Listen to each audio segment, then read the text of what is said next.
What's up? What's up? What's up, beautiful people? It's Pretty Girl Love Shop content. And yes, we are here for Raising Kanan season 3, episode 6, y'all. Let me just tell y'all thank you for coming through. I appreciate y'all.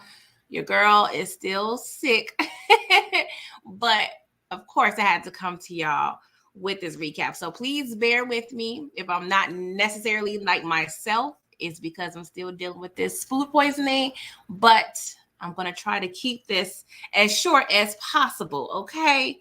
Because we have a lot to talk about, but we don't have a lot to talk about. Before we get into it, please make sure you guys are liking this video, subscribe to my channel, and do all the things that you normally do to support your girl, okay? This is Trap Church, so I do have a church announcement, okay? Your girl PG is turning 40 on Tuesday. This is my birthday weekend, so I'm trying to, get all the festivities. And so please come through if you can to my birthday live, which is on Tuesday at about 10 p.m. Eastern Standard Time.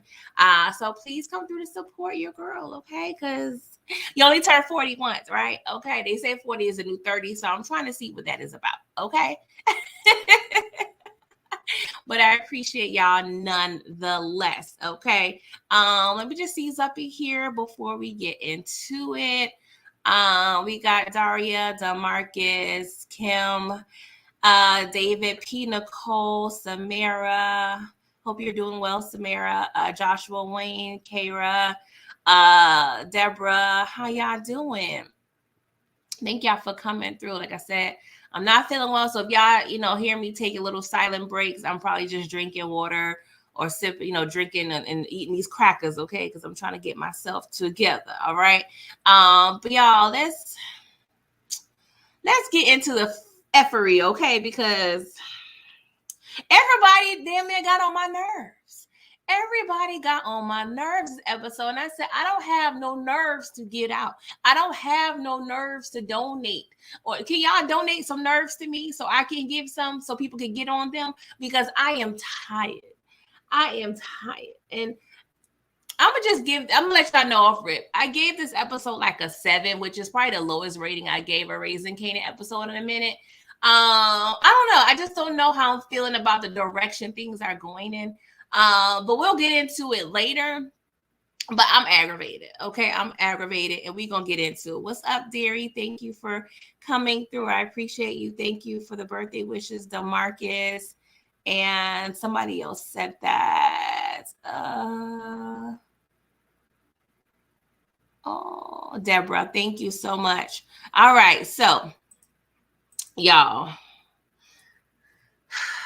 Pernessa's like, I'm tired. Okay. Pernessa loved Neek just as much as we love Neek. So I understand she had to come through to the side chick and, see what that's about. So she was like, you know what? I'm a stalk Rock. You know what I'm saying?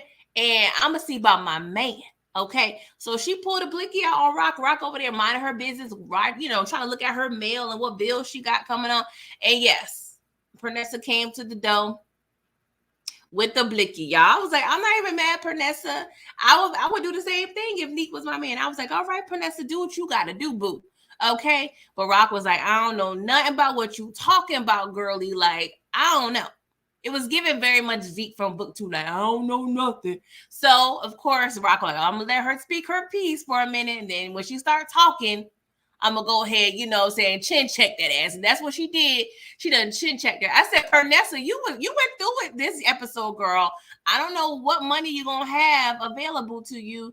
But yeah, you got beat up a little bit this episode. So prayers out to Pernessa, okay? I'm gonna put her on the sick and shut-in list. Because yeah, she been put through a lot. Okay, she grieving, she getting hit every which way, she getting stole from. Like, it's a lot. Okay, hey Monica M, hey, thank you Samara, I appreciate it. So they sit down and have a little chit chat once Pernessa get her mind right, because I'm sure she was giving like cartoon vibes when you see little stars and stuff, after knocked them, pushed her down and chin checked her. So apparently it's been a week, y'all, a whole week, and Neek has been missing. Okay, I'm like, oh, I already told y'all I ain't do that eulogy for nothing. I already knew the writings was on the wall. Neek is gone. Oh my God, it don't even feel right saying that. Like, it's making me sicker. It's making me sicker just even thinking about it. Like, I can't afford to get no sicker. Oh my God, y'all. I didn't know how I was gonna feel when Unique not being a part of this show. It hasn't really hit me yet, but we gonna see. So, Rock was like, well, what's the police, saying? Of course, the police don't care nothing about no street pharmacists, okay? And so she was like, okay, well, what Ronnie is saying. So she gave Pernessa a look, was like, yeah, what did Kanan tell? What did Kanan tell to read? Whatever they saying he did that shit. He did that, Pernessa. So I'm gonna need you to wake up, okay? Smell the coffee, smell the Cheerios, because Ronnie did that. She was like, nah, no, PG, he ain't do that, because they was beefing or whatever, but they brothers. They're happy and they're singing and they're color. Give them a high five. No, it wasn't none of that. Okay, Pernessa. So I'm gonna need you to wake up and smell the Cheerios, boo-boo, okay? I understand that Ronnie was a protector back in the day, but he ain't protecting Neek no more. He protecting that fire and desire that he got to sell at work. Okay, what's up, Brillo? Thank you for coming through. So she was like, all right, now they done got Neek. So I'm gonna need you to keep this gun off safety for your safety. Okay, keep your eyes open, Pernessa. We don't have time. Meanwhile, Lulu and Famous over there in the studio, y'all. I mean, this was the most like depressingly beautiful song I've heard in a while. It like touched my soul and my spirit. I was like, oh my God. I mean, who would have thought what's the 411 will really give me a vibe? Like, it ain't giving like Mary 411. It's giving like Mary, like real depressed Mary. Like, I'm going down, Mary. Like, I'm not gonna cry, Mary. Like, it's really giving me, a way. Like, it's really, tug on my heartstrings. Maybe because I'm sick and I'm a little sensitive right now. But what's the 411 was a beautiful love letter and a form of therapy. But I'm like, Lulu, you better not put this thing out on the radio. We not doing this. Because Famous Keith, I mean, you snitching on Kanan, that's bad enough. But you snitching on yourself. We can't do that, right? And so Famous was like, what I'm saying? It just writes itself. I don't really have to do much. Like, it's just, I'm just following the pen. I'm following the pen stroke. And, good old Lulu was like, because you confessing. And so maybe I wonder, like, we know what happens at the end. Like, maybe we needed to, like, have Famous help Lulu out with a track that he can listen to himself and get his confessions on paper. Because, oh my God. Lulu stressing me the hell out, y'all. He's stressing me out. And Famous was like, you know what? I don't know if I got it or if it got me. I said, you know what? That's how I feel about this food poisoning. I don't know if I got the food poisoning or if it got me, because it got me in a choke hole, y'all. Like, it's a hot ass mess. Y'all be careful out there in those streets, okay? So, Lulu proceeds to say, if you say that ish out loud, it gets lighter. And boy, did I not realize what the hell he was really talking about per the end of the episode. Oh, I'm ready. Y'all. Oh, gosh. I mean, it's up for interpretation, Brillo. It was trash to you, but I enjoyed it, okay? All right. So, Monica M., you said Famous listening to Lulu is going to get put under a bush. He's going to be put under some dirt if he don't stop playing around. See, this is why y'all don't need to be too sad. Puppet dolls don't need to be over here talking. Won't y'all go over to Marvin and his support group, minus Gerald, because Gerald, he already got too much information going on. So yeah, Marvin, let the people know, just spread out the word, like, hey, you opening up therapeutic sessions and have them to come talk to you. because they don't know how to handle stuff around here, okay? God damn. Oh, Jesus Christ. So Howard over there talking to Agent Tanner, and Agent Tanner being on tight lip about the information. So, they're discussing if Unique, untimely demise is connected to Crown and all that BS, right? And so Tanner was like, I don't believe Crown is really, a part of this, but, I don't doubt the people that I've been interviewing, believes Crown is, was, Nino Brown, but I don't believe it. But, of course, Howard, he trying to do all he can do to get all the information, but Tanner is being tight-lipped. So we got tight teeth Blanca, and then I'm naming him tight, what am I gonna call him? Tight-lipped Tanner, okay? Tight-lipped Tanner ain't telling Howard a goddamn thing about the investigation, okay? And if I was Howard, I'd be like, all right, don't ask me no damn questions if you ain't gonna give me no damn information. I understand the feds is higher on a hierarchy, but I'm gonna need you to let them people know, Howard, stop playing with you. But I know you kind of implicated, so you got to, move swiftly, if you will, okay? So Marvin over there doing too damn much at Butter's audition, right? Like, why they even let him inside the room? Like, y'all do, that was rule number one, okay? Y'all don't do that, okay? They over there trying to audition. I ain't gonna lie now. They needed a little more sprucing. Like, if y'all don't know, PG used to choreograph in college, okay? So I could have whipped them into shape if they would have called me. But, they wouldn't hit those moves like they needed to hit them. But, Marvin was like, hold up now. Y'all need to go ahead and just stop talking. Let us sign on the dotted line because we going to blow up. Okay, it's giving Martin, we about to blow up. But he was like, my baby girl need to be the lead. Y'all stop playing. Okay, she got the best moves and she got the best voice, right? So, of course, Jukebox, she kicked him out. She was like, what the hell's wrong with you? Like, I ain't gonna lie now. When Juke said that, when she was low-key cursing Marvin out, I don't know, is it flashbacks? It can't be flashbacks because I'm thinking about old grown Juke. So is it flash fronts? I was getting flash fronts of how Jukebox used to talk to Kanan, grown ass Kanan, when he was trying so hard to set up Ghosts, right? I was like, all right, Juke, I'm starting to see that in there. I'm starting to see it in there, right? And so Crystal got the nerve to tell Juke, your daddy's a damn fool. I said, all right, Crystal, you don't want none of this, baby girl, because I don't think you got no hands. So I'm going to need you to be quiet, right? So Pebbles Knight is over there cursing the girls out. So come out, they look a damn mess. Who gonna step up? Ain't no chemistry. I said, Pebbles, didn't you put this group together? I'm gonna need you to hold yourself accountable, because if they don't have no chemistry and if those moves ain't right, that's on you, homegirl. How you gonna let them be half-ass in front of the audition? They've been auditioning for about 2 weeks now, and you over here blaming them. Like, baby girl, I don't like her. I don't like Pebbles. Pebbles Knight's gotta go, because I'm tired. I'm tired. She over here talking about they ain't got no chemistry, and y'all went over here and had a long line around the block 2 weeks ago, but you over here talking about y'all ain't got no chemistry. That's your fault. That's your fault. Oh, Lord. Anywho, we over here at the Roach Motel, and Kanan over here putting the hammer down on whoever he done hired to cover the answering service, right? So apparently he not doing the job, but Kanan was like, I'm paying you too damn much money to be over here playing around, because we cannot miss money. So when it comes to Kanan, time is actually money. So he not playing around. And of course, Famous comes and he was like, where the hell you been at? He was like, I done crashed over there with Lulu because we was laying down some tracks, right? So I ain't gonna lie.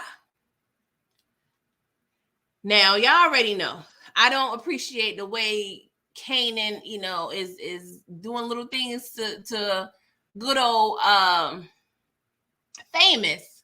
But Famous, did you request some PTO time to be over here playing around with Lulu, knowing damn well you need to be over here helping out with the business? Because low-key, Famous, this is your house.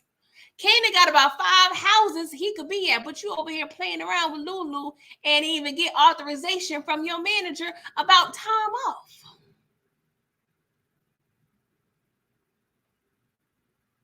But anywho, Brillo, you said you thought her speech was good. Her speech was trash. Don't be over here telling me we ain't got no chemistry and you put this group together. Did we see take that on Making the Band 1, 2, and 3, maybe 4? I think it was 4 Making the Bands. You didn't see he went over there, made them fools have chemistry. They walked over to get cheesecake unnecessarily. They formed that bond. They low-key had that chemistry because what we going through auditions. So yeah, it's Pebbles' nightfall because once you hire all these girls, then once you hire them individually, or before you even hire them individually, you have them audition together to see if they gel. And then you're like, you know what? This 3 ain't working. Take Aisha out and put Makima in there. Okay, Makima, she gelling with, Jukebox, but she ain't gelling with Crystal. So let's take Crystal out and insert, you know what I'm saying? You got to move the chess pieces around. Because at the end of the day, y'all done low-key made this group. And if they ain't ready, they ain't ready. And Monica M, I do agree, you got to give your group bonding moments, but you need to give them bonding moments before you put them on Front Street. Because what is the goal here? The goal is to get a deal, a record contract. You don't put the group in front of the said record label until they are as most ready as they can possibly be. Now, bonding over time, yeah, that takes time. But if we have a 2-week span, all right, we can go ahead and make bonding moments. I know how to create bonding moments, you guys. I'm a part of a sorority. I was in there doing things to bond with my sorority sisters. So there are things you can do to make said strangers bond. But Pebbles is over here, not saying she was wrong, but she need to hold herself accountable. Anywho, Famous done told Kanan that good old Mama Thomas to set him up with the blicky, y'all. Now, when Famous was saying his heart was heavy, he can't sleep, I'm thinking he talking about Freddie the whole time. And maybe he is talking about, I'm sure he's talking about Freddie because the lyrics was about Freddie, right? But why did you feel that it was necessary to tell Kanan about the blicky? Now, I understand he was like, okay, I can't really snitch about Freddie, so I'm going to go ahead and snitch, tell about something else that may not have, a bigger blow. Famous, you should have just wrote that in the lyrics and tied it and balled the paper up and threw it in the trash somewhere and then, called yourself getting it out.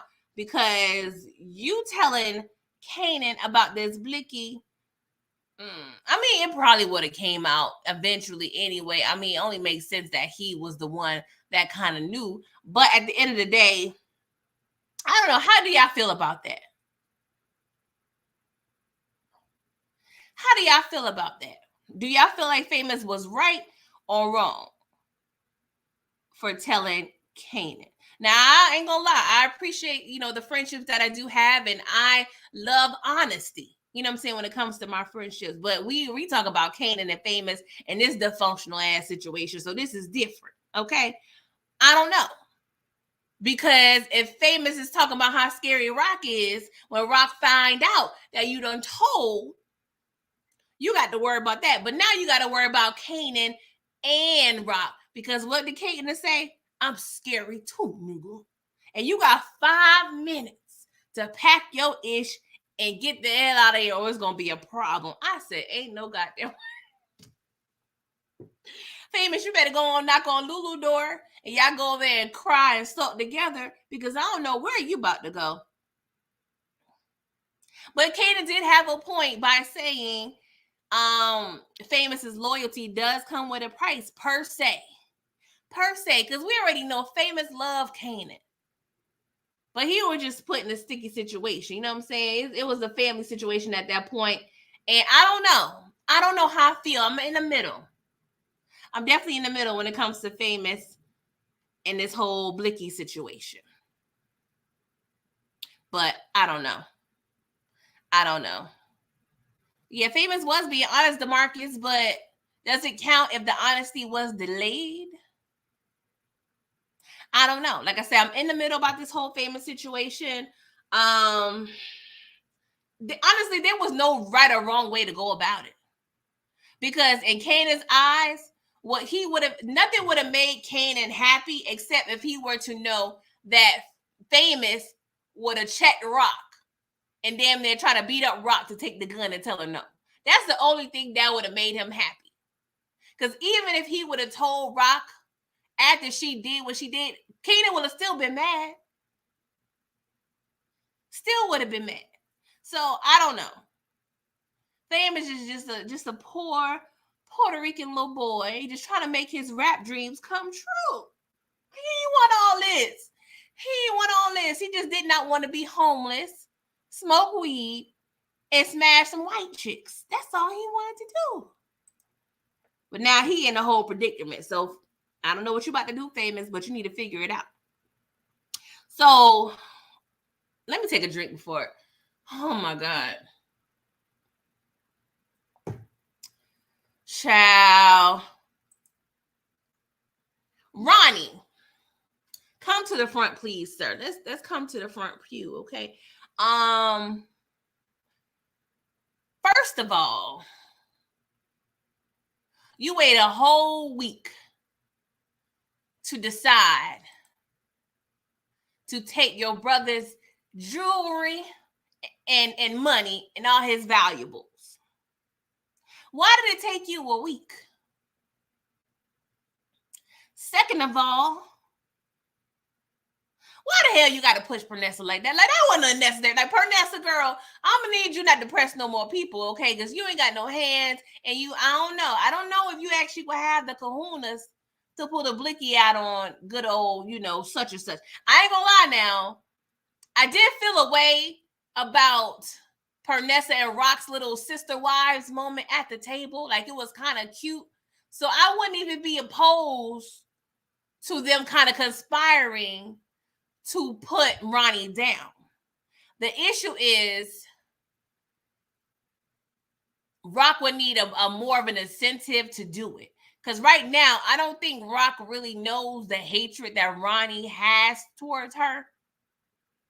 But maybe when she finds out that good old Kanan is working with Ronnie, then that will give her some incentive. So I don't know. I kind of like that little sister wives moment. And I did peep when Pernessa did insinuate that Ronnie was over there. That Rock was over there snitching on High Post. Now,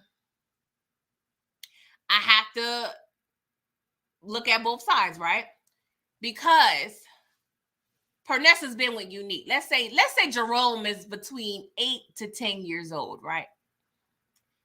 So Pernessa has been privy, most likely, to conversations that Unique has been a part of that pretty much slandered Rock, okay? Because that was his aunt. So Pernessa's been around for about 10 years, okay? So she's seen Ronnie at his high point, okay? And she probably, let's say she known Unique for the past 10 years or whatever. So those could have been things that that Ronnie and or Unique has been saying about Rock, or it actually could be true. So I don't know about the High Post thing, or maybe, that's something Pernessa could have got on a thin air. Highly unlikely, because she, knows what's kind of going on, but in an adjacent type way, right? So I don't know. We're going to have to see if Rock did actually snitch on High Post or got him, caught up in a situation. But that was interesting that the writers decided to put that in there. So we do know that it could have happened. Brillo, you said Famous could have just took the gun out and said nothing. That is true. But sometimes, so I don't mind that perspective. But you know how there's many times in power when someone finds out a plan about something, but they don't really know the whole full plan and how that plan may actually, in fact, benefit them in some way, but they end up screwing it up because they find out a piece of information and they F up the whole damn plan. So, it could have been a situation like that. Not saying that, Kanan having a gun would affect Famous per se, which actually is affecting his friendship. But I know many times there has been plans in power, i.e. Tasha, Ghost, and Tommy. There's been numerous times when somebody to intervene when they need to intervene. And Rock said it's a family thing. So maybe at the end of the day, this could have helped Kanan. And per, Famous' eyes, I don't know. I'm just saying that was cute of an option, but we know Famous is not about that life. Famous is he pees his pants every time he hears Raquel Thomas's voice. So we know damn well he was not about to intervene in nothing she had going on and nothing that she was planning. Yes, Ronnie. DeMarcus, you said Ronnie and Hypo split territory, and Pernessa would have known. Yes, she would have known. She'd been around them for about 10 years. Thank you to Sharon. I appreciate it. Yes, I have 2 days to get better. Lord, please let me get better. Okay. I don't want to be sick on my birthday. Okay. So Ronnie punk ass take Unique's belongings and valuables and take the bag and proceeds to knock on another person that get on my everlasting nerves. Juliana. Talk about Neat gone, he ain't coming back.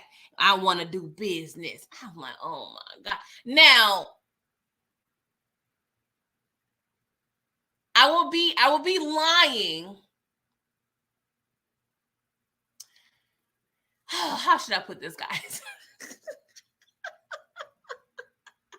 Because I'm here. I'm giving y'all my completely unfiltered, honest opinion, right?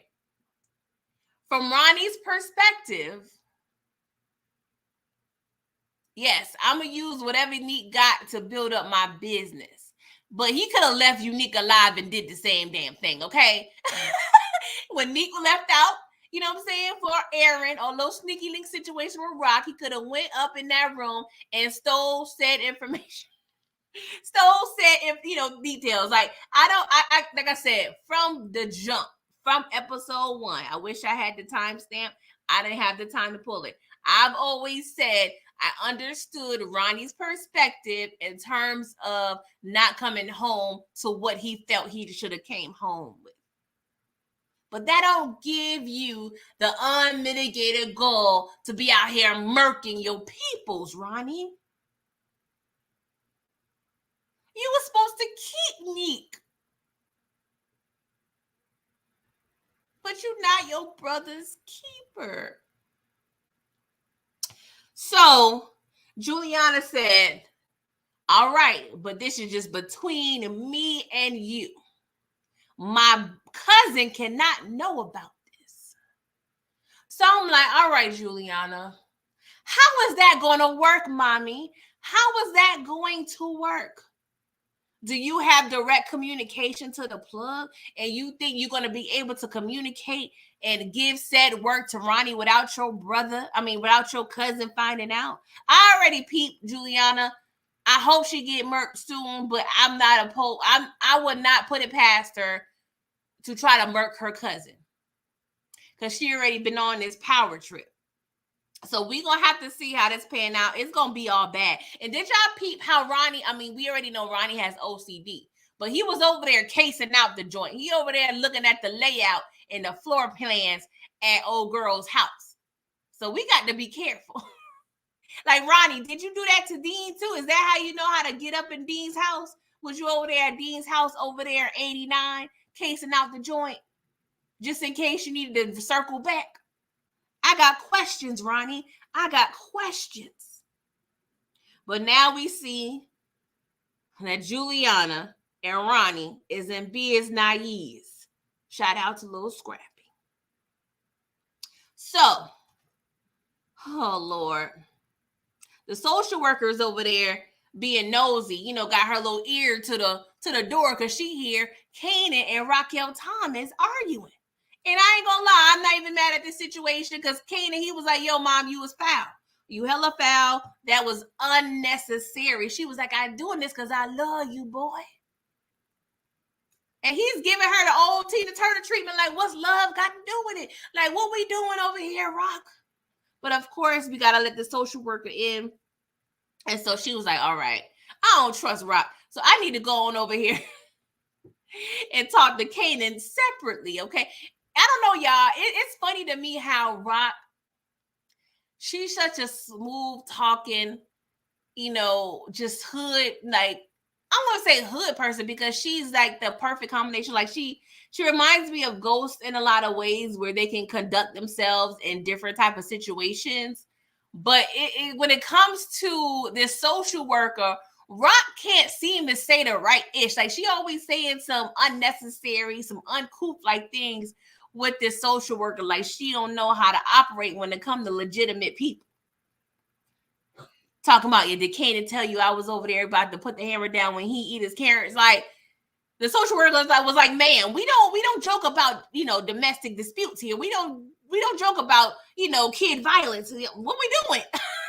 I'm like, Rob, you should have known better. But I guess when it comes to a child and this legal situation, it gets her trippy. Maybe that's a character flaw that we're trying to display on purpose on the show. But I don't like it. But she human, so I'm gonna keep it moving, right? So apparently Kanan, he covers for Rock. And so the social worker, she was like, all right, I'm happy about what I see here. But just know, bringing a firearm to the school is a very serious situation. Kanan was like, Rock was like, yeah, Kanan knows. Yeah, Kanan was like, my mother know too. Y'all, when Kanan said my mother know too, I cracked up. I was like, Kanan, I ain't gonna lie. I'm gonna let you have it. I'm gonna let you have that, Kanan, because definitely Rock needed to hear that ish. So when the social worker leave, he was like, I should have told on your ass, okay? You did the same thing to Uncle Lulu. I'm praying he feel this. He feel the same way about you than I do. She was like, well, you don't know what you're talking about. He was like, yes, I do, ma'am. And she always, trying to justify, well, you don't understand why I do what I got to do. Now, don't get me wrong. Kanan, you have been effing up. I don't want to say since about episode 1. But it was by episode 3 of season 1, you have been causing sad problems for Raquel Thomas and her organization. You damn near started this damn war with Nick in the first place. Because you was trying to do too damn much and won't stay in the child's place. But Raquel Thomas, you have been selling said drugs in front of Kanan's face for many a year. So it's one of those things, what comes first, the chicken or the egg? But I would have to lay a lot of the responsibility on Rock for not keeping the business away from Kanan or being in the business at all. But at the end of the day, we are here now, and this is the BS that we got to deal with. So I ain't gonna lie, I'm not mad at Kanan confronting his mother because he needed to do what he needed to do to get that off his chest. Hey, Tamika, thank you for coming through. Hey, Monica M. What's up, Kim? How are you? Thank you for coming through. What's up, Torian, Jacoby, whoever came in, Nicole. Thank y'all for coming through, y'all. I am getting hot. I've been getting these little shakes. Oh God, I can't wait to this. I rebuke you in the name of Jesus. Being sick is not cool, bruh. So, yeah, y'all. How do y'all feel about Kanan and Rock? Let me know. If y'all watching a replay, let me know in the comments how y'all feel about this situation. But I already know what Kanan said about Lulu to Rock. I think that stuck with her, right? Meanwhile, Howard, he was like, I gotta get closer to this investigation. So he asked, he go over there to Captain Baptiste's office. It was like, Cap, Ogden, he been talking that he been wanting to go to Florida for a minute. So he trying to retire. So I think I need to be replacing him. We need to go ahead and have me moved up on out of here, okay? So Captain was like, that's kind of a good idea. So I'm gonna make some phone calls, right? And then we see his son is over here, just left his mama's house, dealing with this social worker, and Kanan is still selling and pretty much handing out work orders in front of the building, y'all. Like, why are we still? Oh my God, I'm so stressed out. Like, Kanan, don't get me wrong, I'm from the hood. I've many a times going up down the streets of Harlem, I done seen transactions being made, right? And to the untrained eye, they wouldn't notice it.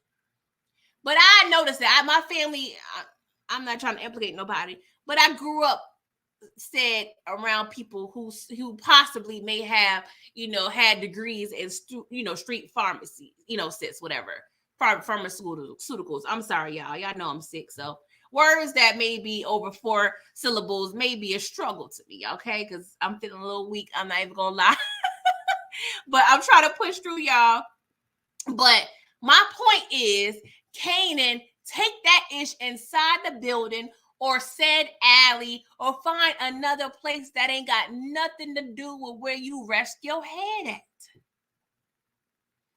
Oh my God. Thank you, Kim. I appreciate the $20 super chat. Thank you. Your ties and offers. Thank you so much. I appreciate it. Ooh, I'm giving you some birthday money and some church money, y'all. But I ain't gonna lie, Kim. You said tired to say offerings. I'm gonna slide that over to the birthday fund, not the building fund. Because Pastor need a new pair of shoes, okay? If you ain't gonna say nothing, I ain't gonna say nothing. Because I'm pretty sure that Kirk Franklin and TD Jakes and all of them don't put everything in the building fund. So it's just gonna be between me and you, okay? Thank you, boo. I appreciate you. So y'all. Paul's like, you know what, Kanan? You effing up my business. I ain't got nobody to make these legal runs for me. And Kanan was like, bruh, they came to me over here. I'm over here giving top dollar. You over here still giving minimum wage. What you think I'm going to do? Like, I can't help it that my profit is so damn bomb. I've been, breaking you off with a little drugs and breaking you off with some coin, right? And so Kanan did say dope. He told Paul, like, hey, I'm giving you all the, dope you could smoke or use, right? But I'm like, I'm sure he's most likely referencing weed, but I ain't gonna lie, Paul looked like he on some other stuff. Maybe it's weed with a, some stress involved. But yeah, Paul is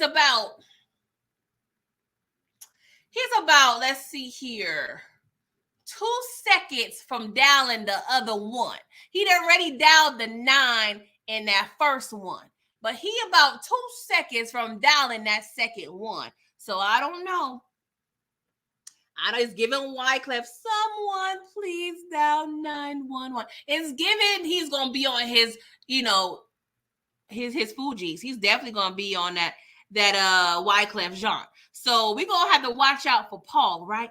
But then we see Ronnie over here lurking, peeping the whole thing, because Kanan over here on Front Street, like it's a goddamn Tyler Perry play, and we got a whole damn audience. And the whole time I'm asking, is the fans still over there in their van?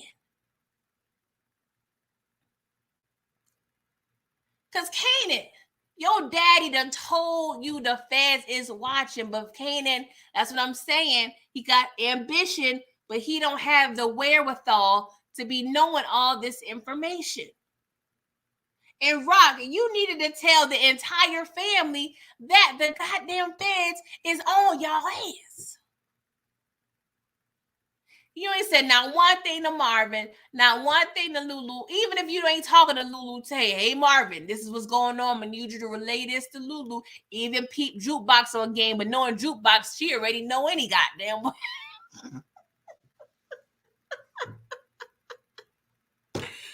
Oh my God. So Kanan ends up, allowing some of his workers to do a couple little hours for good old Paul to satisfy him. But of course, it ain't going to satisfy him for too much longer. Hey, Jacoby. Thank you for coming through in the $9.99 super chat. You said she wrong, but I don't think she should blame. She should be to blame for everyone's problems. They old enough to make their decisions. She, the boss, the head of the family, and being in the game don't make it better. That is facts, Jacoby. I agree. I agree. Oh my gosh. Hey, Spinks. Thank you. I appreciate it. Oh my God. It is hot up in here. Give me 1 second, guys.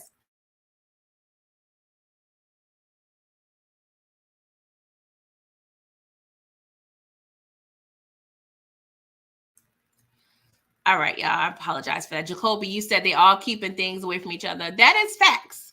We are a family full of lies, deceits, and all the things.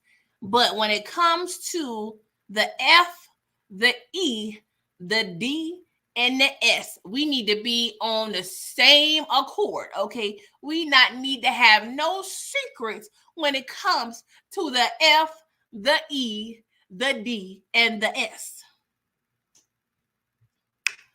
But hey, if Rock not making it a priority, because she over there, a little bit of mourning of her sneaky link and trying to handle her son, but still at the end of the day, we got them feds on our behinds.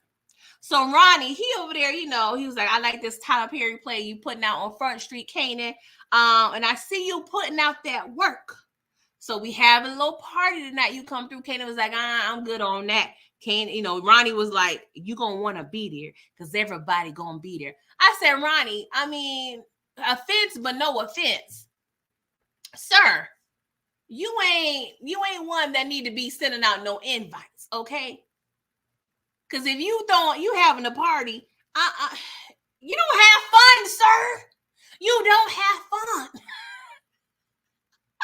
We saw you damn near two hood bunnies at the club upon your release.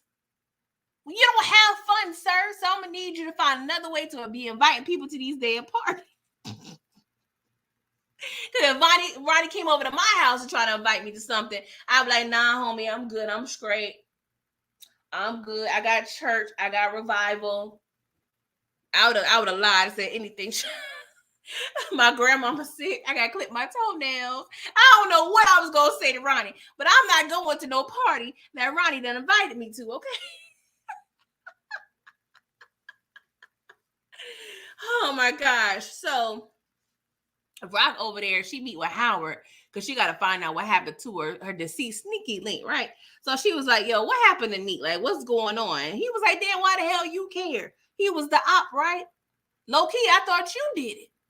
And he was like, all right, Rock, I don't know. We got Dean, we got Unique. Do I smell a little fear here? And she was like, nah, bro. So she proceeded to give Howard a quick lesson on what being scared is and what being aware is. She was like, yeah, your punk ass doing too much ass partner that you don't murk low key. Yeah, she was scared.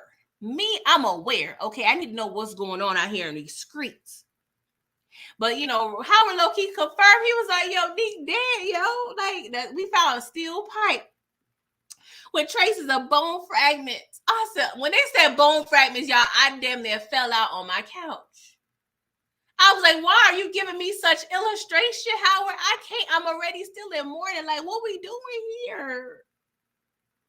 He was like, "The crime scene is a hot ass mess, Rock, and Unique is gone." Oh my God, y'all! I'm feeling away. I'm feeling away, but let me get it together. Let me get it together. But y'all, let me know. Do y'all think Rock is scared? Put a 1 in the chat if y'all think Rock is scared. Put a 1 for scared and put a 2 for aware. Because I definitely think it's more awareness. But I know a part of her is like, I don't know. I don't know if he over there shaking in no Mary J. Blige boots over there, Raquel Thomas. I don't know. So, to Monica M, you said aware. All right. So, Marvin and Jukebox, they over there at the house. And Juke, we see she got a little acceptance letter at the army. I'm like, oh Lord, Juke, are you about to be all you can be with Uncle Sam and them, or with Pebbles Night? Like, let us know. But it looked like she gonna be rocking with Pebbles Night just for right now. Like, I don't know how that worked, because we already know this whole butter situation, it ain't gonna work. Like, I don't know, maybe they need to change their name to Margarine. I don't know. But it's not working right now, and it ain't gonna work because something gonna happen. Aisha, I don't have a good feeling about her and this whole love triangle. We're gonna get into that. But I wonder, how, like, because I mean, I've gotten college acceptance letters, and normally they would have like the school year that you're accepted for, like for entry. But I don't know if like the Army has like an expiration date for acceptance letters, because I don't know. We don't know at some point, does Juke immediately go into the police force, or does she have a little stint in the Army? You know what I'm saying? So I don't know. Because when I watched, I know I reviewed the OG Power, right? And so I believe it was season 4 when we was dealing with maybe season 3. I feel like it was season 4. But when we was doing the math, at that point, Jukebox said she was a part of the force in DC for 10 years, right? And so she's a year older than Kanan, and Kanan was 40. So that put her being a part of the DC force at the age of about 30, 31, right? So there's about, 12 or so years that we have to account for. Now I understand we was not thinking about no prequel at the time, but I don't know if the writers are going to try to line up if maybe she was a part of the New York force, then transferred to DC, or if she was doing other things before she went to DC. I don't know. I'm just letting y'all know what I, was doing in terms of the timeline, in terms of when I was reviewing OG Power. I'm still reviewing it, and I'm definitely going to get back on season 5, most likely next week, because I'm sick this week. But just something to think about, y'all. Just something to think about. So Marvin, he apologizes or whatever, and she was like, it's cool. And he was like, I just want you to do good, baby girl. I want you to help me to be a father. And she was like, you want me to help you to be a father? And he was like, yeah, now that you say it, do can sound kind of dumb. But honestly, I beg to differ. It's not completely dumb, right? Because parenting does not come with a pamphlet, nor does it come with an instructional book. So I do feel like sometimes parents, now don't get me wrong, I understand the old school train of thought, but I am a little newer school and when it comes to parenting, right? Because I was parented a certain way, in a lot of ways I disagree with. And of course, when I reflect, I'm like, hey, that wasn't done the best way. This wasn't, this was done the right way. But like I said, parents have no sense of instructional manual. So you have to go, and deal with it as it comes, right? But parents are people. People are not perfect. So I do feel that maybe he should have, I don't know if he should have worded it differently, but I'm not opposed to a parent saying, hey, I'm still learning and new at this per se.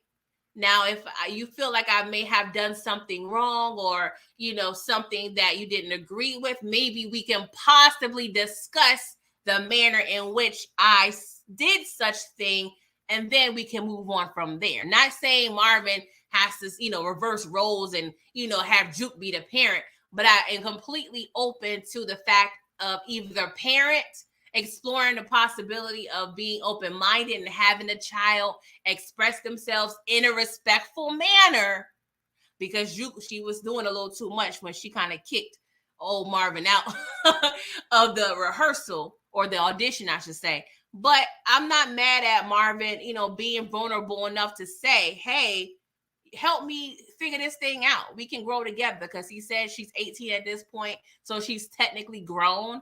But I don't really feel someone is really grown until they out on their own. But numerically, she's grown, I guess, because she can enlist and do other things, vote, whatever the government says that we're able to do at this point. But I'm not mad at that at all. Thank you, DeMarcus, so much for the super chat. Y'all blessing your girl today. Thank you. Happy early birthday to me. Okay, so you said Rock don't know. Sorry, Rock don't know that Jukebox actually got Kanan in the dope game. Hold up now. Am I reading that right, DeMarcus? You said Rock don't know that Jukebox actually got Kanan in the dope game. Refresh my memory. When did that happen? I know you're the power historian, but maybe I'm missing something. He said Marvin and Rock don't know that Juke seen a military recruiter. Yes, I know. I'm aware. What's up, Q underscore Biz? He said, I actually understand what Marvin was trying to say, but at the same time, it's difficult to explain. Exactly. So now we already know Rock has been low-key trying to make amends with Lulu, but I feel like the conversation she had with Kanan kind of helped a little bit. So she, went over there to Lulu in his little spot. I don't know what it is. I get very intrigued when they mention their parents. He's playing, his father's music in the club, and she was like, that daddy is on that, whatever. I don't know. The Thomas parents, they intrigue me. I want us to touch on them just a little more, because I feel like to understand the psychology of the offspring, you have to actually see where they come from. Now, we already see that mother is trifling as all hell, and low-key, Rock is like her mama in a sense. But I don't know. I wouldn't mind hearing a little more about their father, right? Even though we got a good bit of intel, but I don't know. Maybe I just want more. So she was like, trying to have little, smooth talk a little bit. She was trying to make it light, okay? And he was like, Rob, what the hell you want? He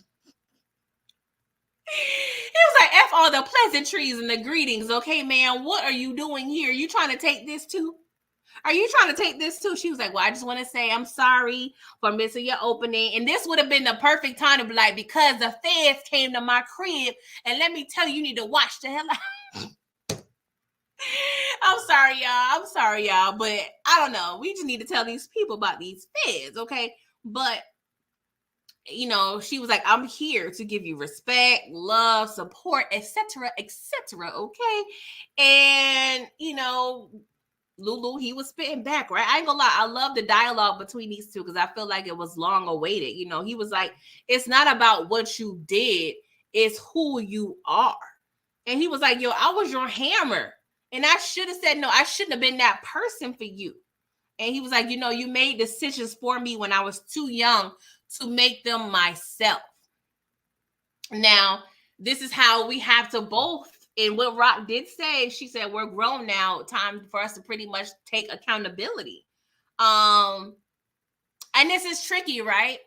Because as I just explained and talked about parenting between Marvin and Jukebox, we can see, based on the evidence per se, what we've been given, it seems like Rock pretty much raised Lulu for the most part. It seems like the parents, I don't know if they was on drugs or just absentee or what have you, but it looks like, and we know Rock is the middle child, but it seems like Lulu pretty much followed or was given per, insinuation that he needed to, follow in his big sister's lead, right? So I do feel like Rock raised Lulu in this life before he really understood himself as a person. But at some point, you do have to give a person some leeway and give them time to learn how to be accountable for their own actions. No, we don't know Lulu's exact age, but I'm giving he's at least in his mid-20s at this point. And sometimes it takes people a minute to figure out, like, hey, I don't want to do this anymore. I've been corrupted and I'm trying to get out of this. But we don't know. We don't know everything that Rock has done to kind of sell, in a sense. And I don't even think she needed to go that far. But let's just say sell Lulu the idea of, like, hey, you need to come over here and, come over here to death row, and we need to go ahead and have this empire and this organization, right?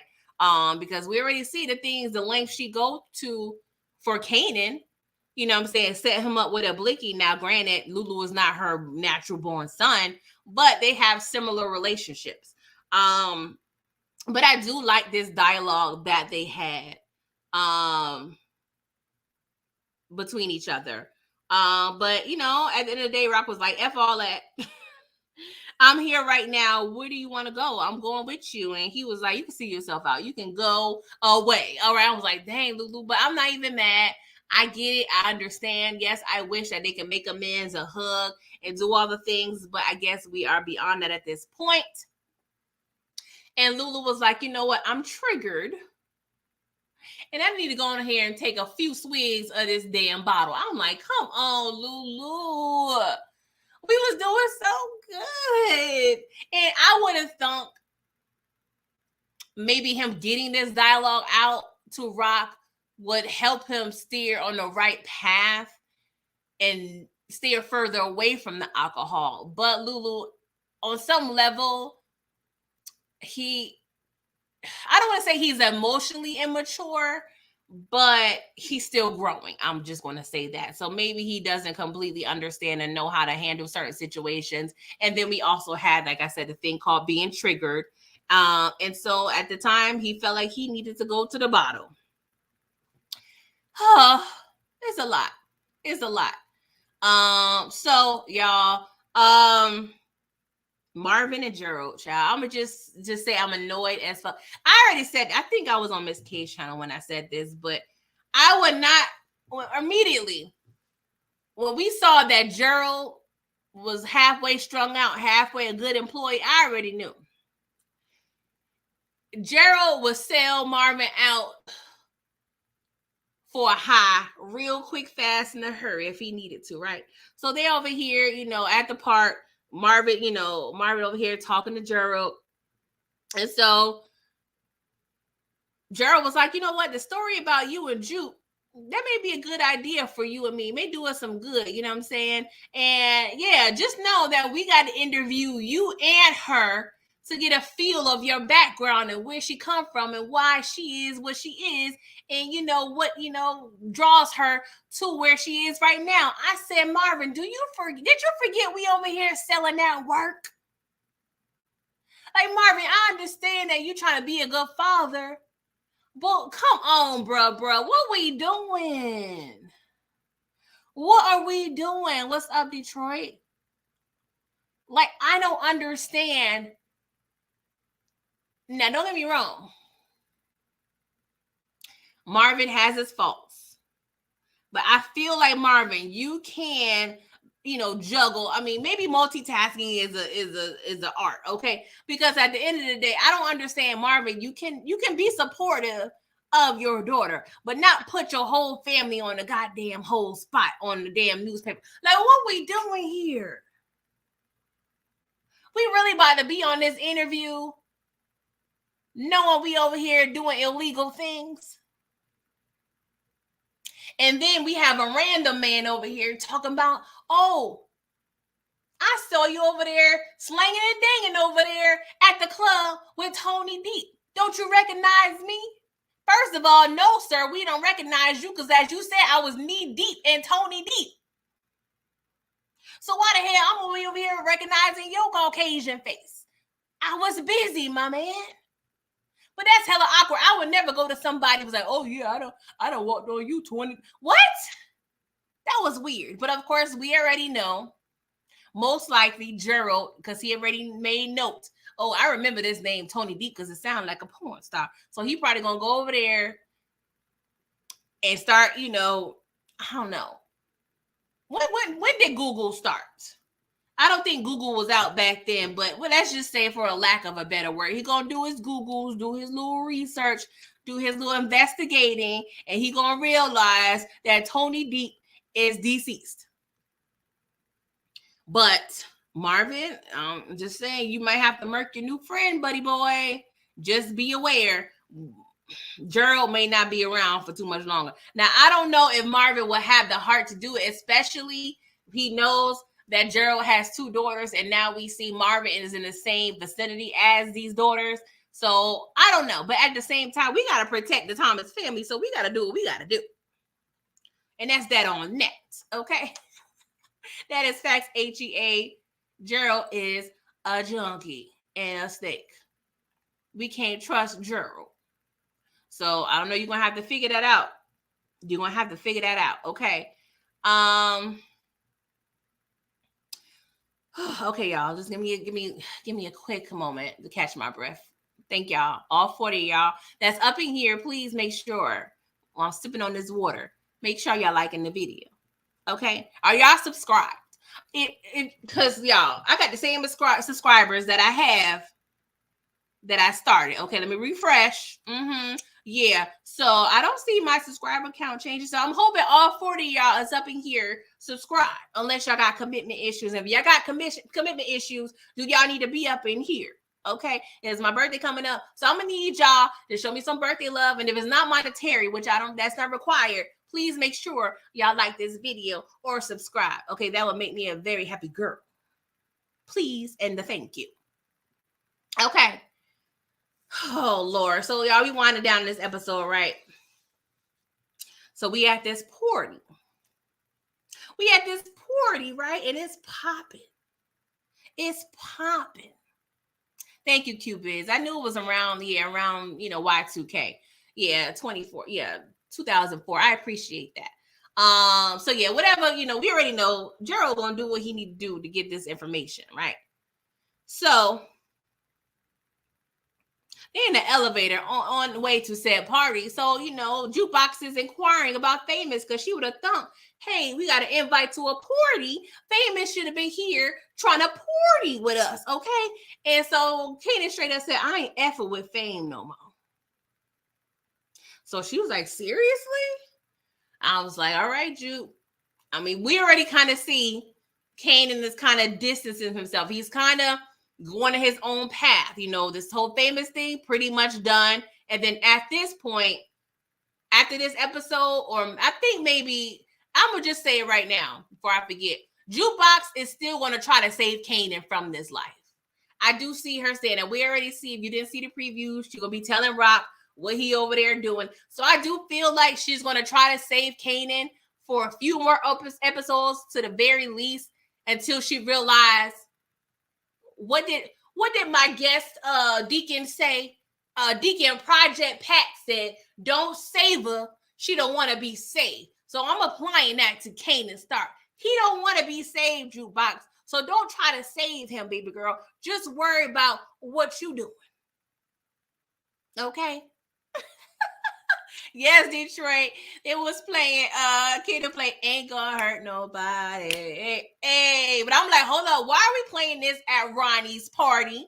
Because we know very damn well this does not apply to Ronnie, because he's trying to hurt everybody, okay? DJ, what we doing? What we doing, DJ? Because we know very damn well Ronnie is out here trying to hurt everybody. Shout out to Kid and Play. It definitely gave me the vibes. It gave me the vibes, right? So, of course, the host of the party, if we will, like, I would have never thunk that I would say Ronnie and host of the party in the same sentence ever in my life. Ronnie over here throwing parties, and Jukebox is like, hold up, red flag on the play. Ain't your brother missing or something?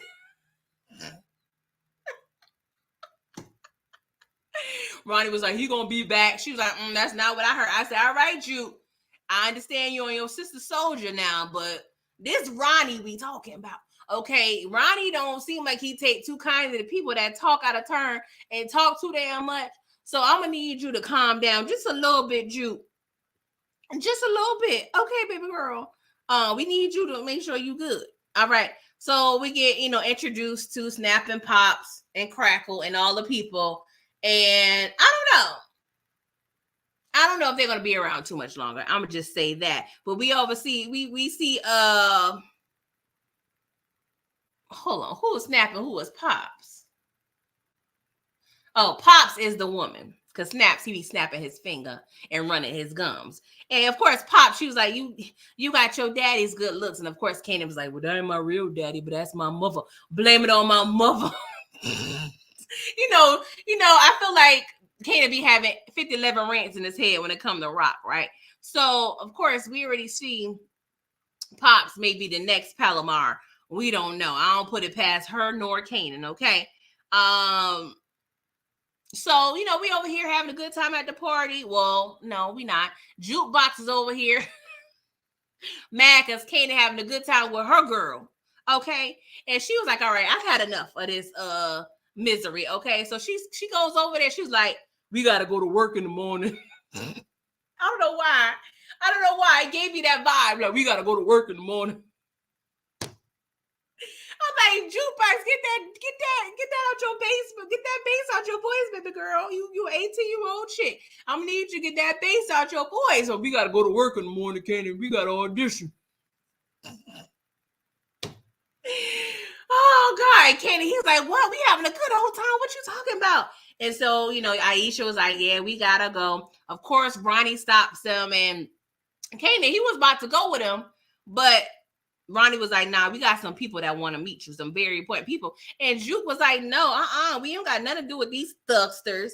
And, Ronnie was like, they ain't no thugsters. She was like, yeah, that's such and such over there, such and such over there, such and I said, all right, Jukebox. See, that's the thing about Jukebox. I'm going to need you. We know you're inquisitive, and we know that you know everything, okay? You need to start National Enquiry with all the information you got, baby girl. But sometimes you need to just shut up. We already know who these peoples is, okay? And I'm not saying people's is, okay? Because we speak Ebonics up in here in Trap Church. But Jukebox, do you not realize what your daddy do? What your aunt do? What your uncle do? Like, I don't know, Jukebox just have this like holier than thou like attitude, like her family is not about this life. Like, you wasn't brought up about this life. Do you think they just sell drugs and they don't kill people? Like, I don't understand you. I'm gonna need you to just humble yourself, boo-boo. Humble yourself. Because when you flick on them lights at your daddy's house, when you turn that water on at your daddy's house, when you eat that cereal at your daddy's house, just know that it's coming from said thugsters, ma'am. Marvin don't know what a W-2 is, nor a tax refund. So I'm going to need you to calm down, baby girl. For real, DeMarcus. Yes, Jukebox is a hypocrite. Like, don't get me wrong. I understand she's trying to protect her cousin, but don't act like your lifestyle is funded by said legal activities. No, your family is an illegal organization. So I'm going to need you to pipe down a little bit with that all high and mighty BS, okay? Oh, Jesus. But I did like the fact that 50 Cent, he uses a lot of his personal upbringings in this show, i.e. Baisley Projects and, other people, I'm not going to say too many names, but we do have a lot of people or characters that was depicted in this party that pretty much, you could tell that these people are based on real people, based on the names and some of the attire that they was wearing. I'm just going to say that, right? There's a lot of inspiration drawn from real life events. Oh, gosh. Jacoby, thank you again for the other $9.99. Thank you. Yes. You said that deal, Snaps and Pops running is a bad deal. They fund. Ronnie got the plug and Kanan running the operation. Snaps and Pops running a finesse play. 360 deal. Hopefully he can learn the logos quick. Maybe that's a typo, but yeah, definitely. Snap and Pops, I don't think they're gonna last long. They may even just die together at the same time and in the same room. But yeah, at the same time, they're pretty much useful. Ronnie already got his loan, and that's really all he needed them for. So they're pretty much going to be useless at this point. Oh, you said logistics. Okay. Yeah, Detroit. I was trying to not say names, but whatever. Yeah, they was, having people there, that, reminiscent of Fat Cat and the Supreme team. Some big Queens players back in the day. And if you don't know much about Supreme teams, me and Moochie, we reviewed their documentary that I want to say it was on Showtime. But if you go back, maybe I can make a playlist, but it discusses their significance in the Queen's street pharmaceutical, history books way back then. And Fatback, oh no, I said Fatback. He probably did have a fat back. Fat Cat is also another player as well. So it was some cute little, nuggets up in there. So Kanan, he sits down with Snap, Crackle, and Pops and Ronnie, and they're pretty much, just saying, and this is the thing, this is off-putting, right? Because Pops was like, I'm sorry, my boo thing talk too damn much around you, your women friends. My bad. I'm like, yeah, Snaps, why are you talking so much? You supposed to be retired out the game. So I'm gonna say you did at least bare minimum 10 to, let's say, 10 to 30 years you was probably in the game, right, Snaps?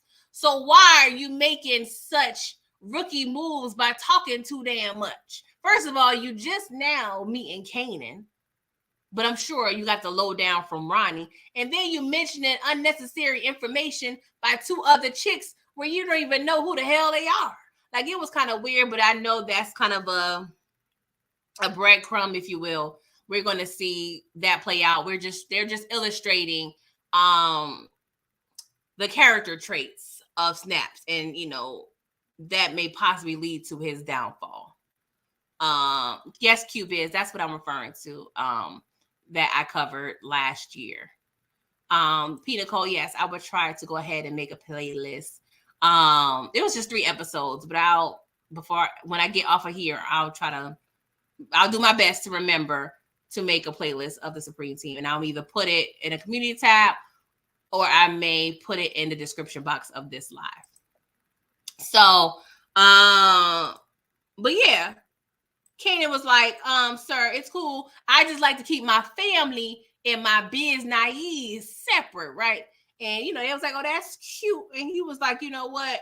I like to do my own thing. They was like, yeah, it's all cute or whatever, but you already got an operation that's already set up, okay? And we want to, take it up a notch, okay? That weed is cute, but we want to sell that heroin, okay?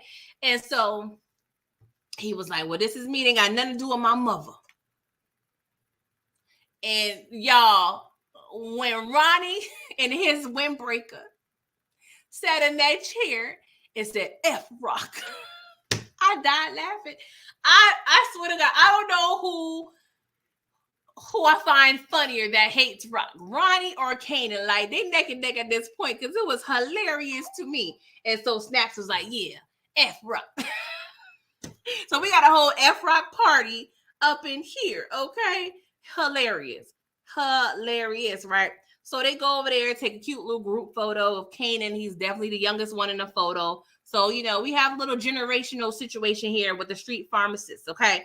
So meanwhile, we having a party here, but Lulu had the pity party of one over there at the studio listening to, Famous and his confession track. And Lulu over there hallucinating.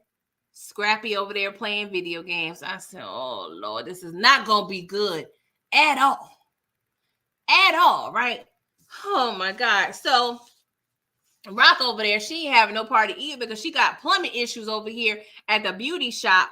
And so Marvin, he see the truck. He was like, I wanted to see what was going on. She was like, yeah, this is too much.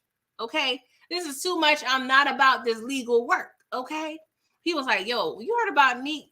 She was like, yeah, I done heard from the police myself. He did. And Marvin's like, man, that was messed up. I know y'all was friends, but I was like, yeah, they was good friends. You and I ain't gonna lie, they was friends, but I don't know. I wonder if everybody else is going to find out what, Unique and Rock was really doing. Okay.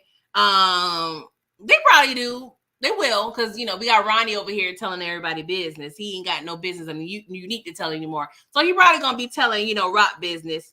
I mean, he has been telling Rock's business because he has been telling everybody Unique and Rock been messing around. But he probably would have a whole nother agenda to tell all Raquel Thomas's business, right? And that's kind of like the weird, like, sweet revenge of it all, right? Because here we have Ronnie hate Raquel Thomas's guts.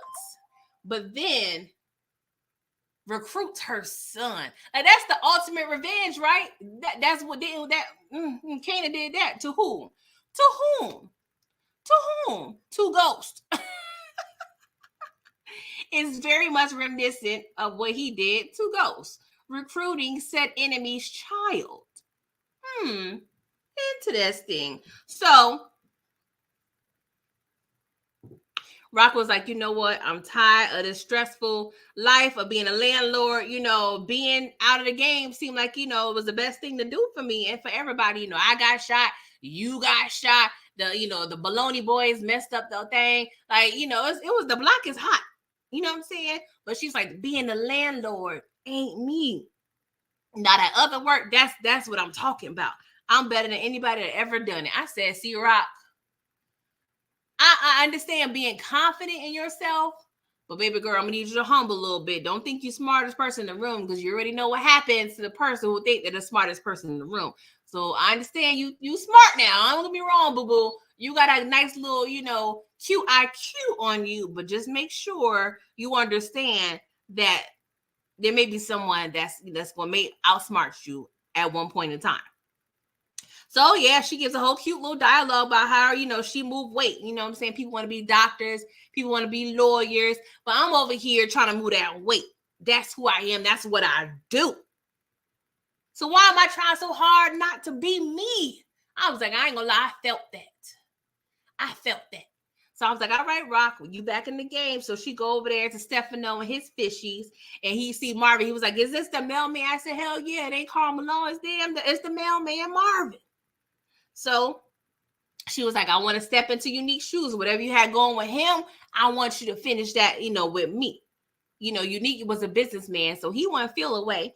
And so Steph had the nerve to say, I'm hesitant. You playing the drug dealer hokey pokey. You 1 foot in and then you 1 foot out. Like, I need consistency, right?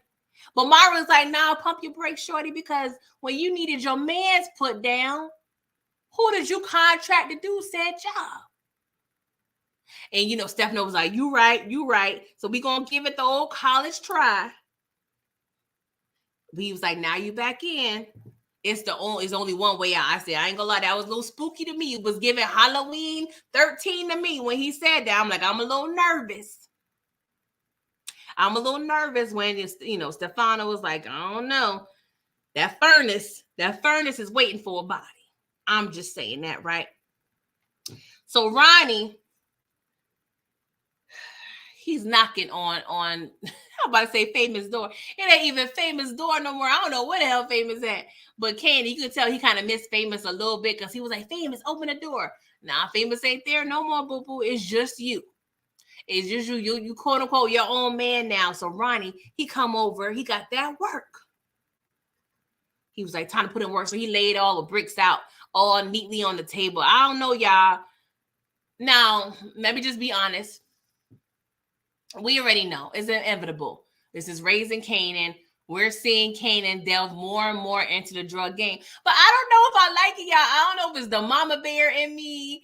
I don't know what it is, but I'm feeling the way about Kanan really selling this heroin, like weed. That was cute or whatever. But we talking about that heroin, child. I don't know. I don't like that at all. I don't like that at all. I'm starting to feel away because, Kanan, he getting grown. His childhood friends ain't about his life no more. His cousin ain't going to be F with him no more. Like, I don't know, y'all. I don't know how I feel about this. I know it is the writings on the wall. We have to get to this place, right? But I don't know. I'm just feeling some reservation about this. Like, I'm not ready for Kanan to really be deep in this game right now. Maybe I'll get over it by episode 7. But I'm just saying right now, I don't know how I feel about this.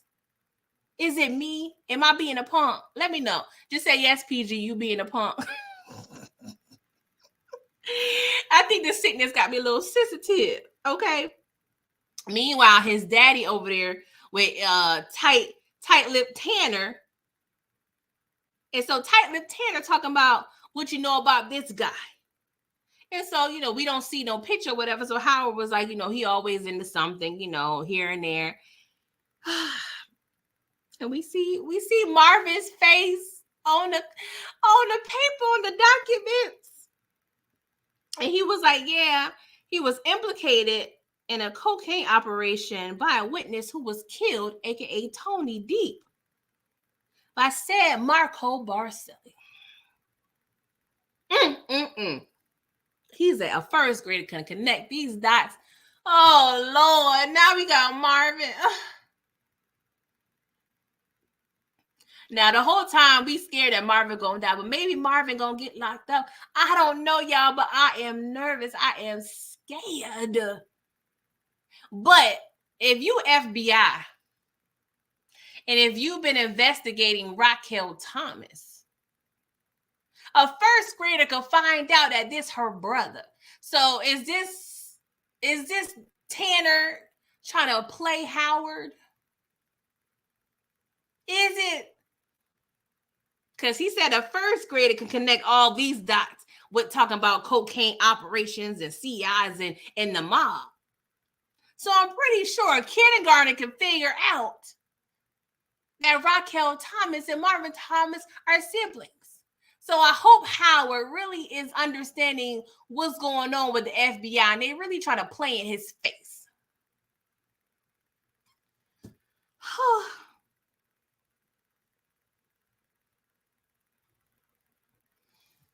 Y'all.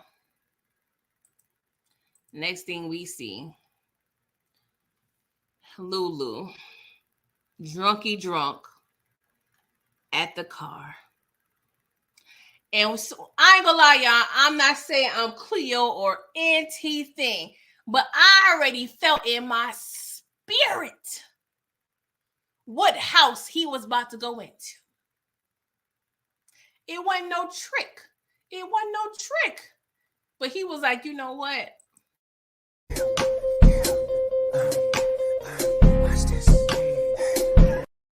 Yeah, y'all. Yeah, he was inspired.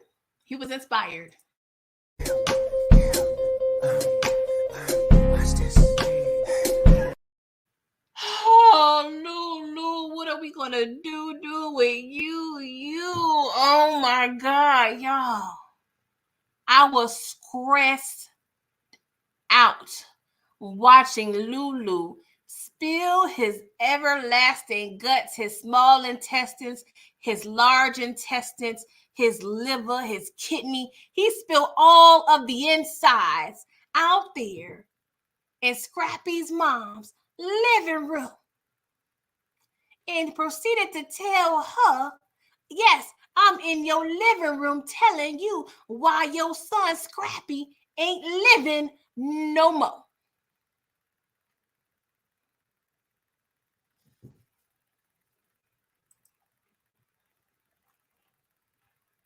I don't even know.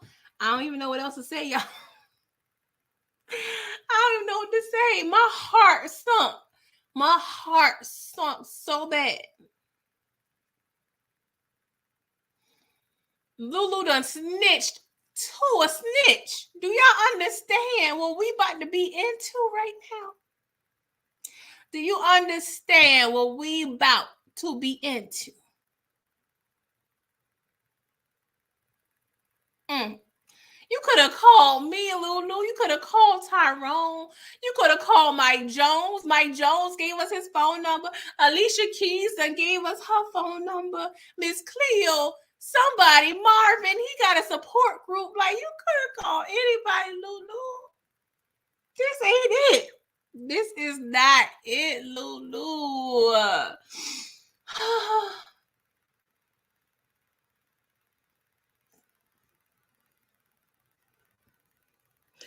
There's so many other therapeutic options out there. You got acupuncture, you got massage therapy, you got group therapy. I mean, you don't want to be doing no group therapy because you know what I'm saying. You can't tell the group that you know, right? But that's the thing too, y'all. He holding all this on him.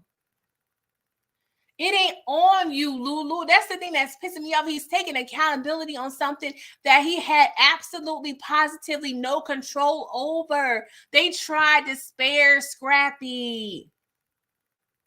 They tried to spare him. Scrappy did not tell Rock that he got hemmed up. Scrappy mom is a snitch. Scrappy lied and told Marvin that his one-eyed self was hanging pictures at his cousin's house. Marvin did his due diligence and went to his cousin's house, and she said, nah, bruh, I don't know what you're talking about. And then Scrappy was disgruntled that Royale got promoted and he didn't. And he went ahead and had a whole monologue to Marvin about how disgruntled he was. Marvin nor Lulu felt that it was true. But as a boss in getting said intel from a cop, Raquel Thomas felt she had to get rid of the loose end. And no, Scrappy himself was not a snitch, but he was a snitch by proxy. Now, if they would have got rid of his mom, who was a real snitch, eventually they probably would have had to get rid of Scrappy himself as well. So either way, by Scrappy's mom being a real true snitch, it was really no way to avoid not murking Scrappy at some point or another, unless, they would have, made it look like an accident if they would have murked the mom. I don't know. But at the same time, if the mom got murked and she's a CI on record, they probably would have, pressed Scrappy. And then Scrappy would have found himself in the hole and may have to have become a real snitch. So the possibilities were endless. I'm just saying. Lulu, I feel like you shouldn't have held yourself accountable because you was not the boss to make that executive decision. Yes, you provided your input, but that's not on you, bruh. That ain't on you. So there was no reason that you needed to go to Scrappy's mama's house and be in her living room and tell her that you the reason why her son not living no more.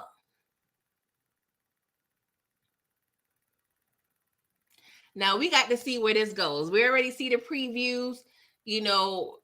Howard, of course, by the grace of God, Raquel Thomas was busting that thing wide open with a popo, even though, she was underage. Said popo can tell her certain things. So we will have to see. We see Marvin, he was jacking Lulu up in the preview. So I don't know. Do y'all think Marvin, I don't know if Marvin will have the goal to off his brother. I don't know, y'all. I don't know. I will put nothing past nobody. But we already know Lulu got to be dealt with. Lulu definitely has to be dealt with at this point, y'all. Oh, my God. Oh, I'm blaming Usher.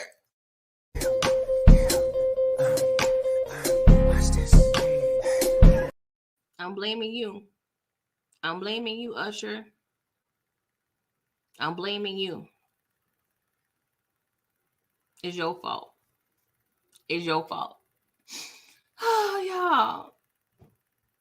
So that was the episode, you guys. It's 45 of y'all in here. My subscriber count has not increased since this live started. So what that means to me, that all 45 of y'all are subscribed already. And I appreciate that. I feel like, y'all get the hint.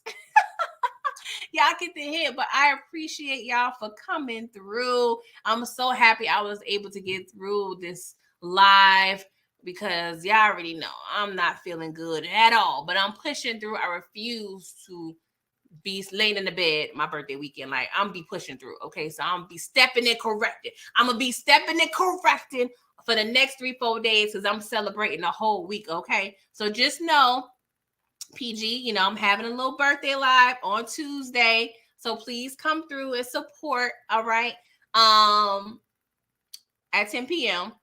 and make sure you like the video. Make sure y'all subscribe. I do want to thank again everyone that has donated to the building fund, aka PG's birthday fund.